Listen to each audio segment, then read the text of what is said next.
রাধে রাধে বন্ধুরা, তোমরা সকলেই জানো যে একাদশী ব্রত করলে অবশ্যই তার মাহাত্ম্য কথা পাঠ এবং শ্রবণ করতে হবে। তো আমি আজকে পাঠ করছি, তোমরা শ্রবণ করো। অপরা একাদশীর মাহাত্ম্য কথা। মহারাজ যুধিষ্ঠির শ্রীকৃষ্ণকে বললেন, হে কৃষ্ণ, জ্যৈষ্ঠ মাসের কৃষ্ণপক্ষে একাদশী নাম কি এবং তার মাহাত্ম্যই বা কী? আমি শুনতে ইচ্ছা করি, আপনি অনুগ্রহ করে তা বর্ণনা করুন।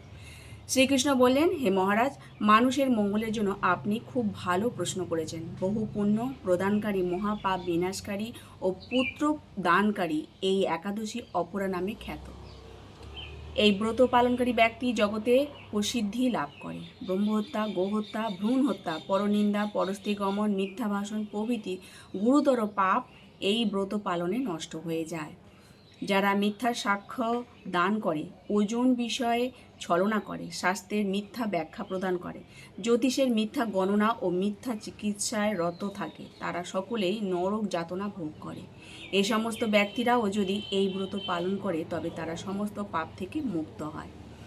ক্ষত্রিয় যদি স্বধর্ম ত্যাগ করে যুদ্ধক্ষেত্র থেকে পালিয়ে যায় তবে সে ঘোরতর নরগ্রামী হয়, কিন্তু সেও এই ব্রত পালনে মুক্ত হয়ে স্বর্গগতি লাভ করে।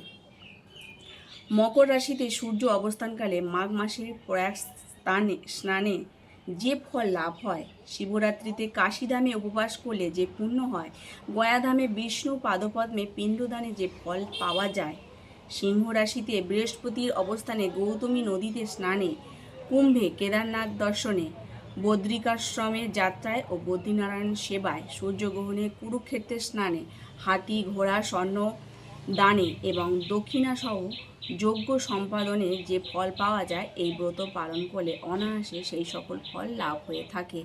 এই অপরাব্রত পাপরূপ বৃক্ষের কুঠার স্বরূপ, পাপরূপ কাষ্ঠের দাবাগ্নির মতো, পাপরূপ অন্ধকারে সূর্য সদৃশ্য এবং পাপ হস্তের সিংহ স্বরূপ।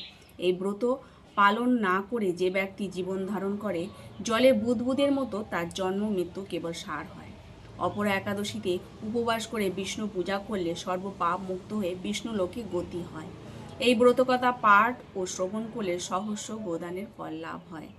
ব্রহ্মাণ্ড পুরাণে এই ব্রতের মাহাত্ম্য বর্ণনা করা হয়েছে। তো অপরা একাদশী ব্রতকথা সমাপ্ত করলাম। যিনি এই একাদশী ব্রতকথা পাঠ এবং শ্রবণ করবেন তার সমস্ত ফল পাবেন, গোদানের ফল।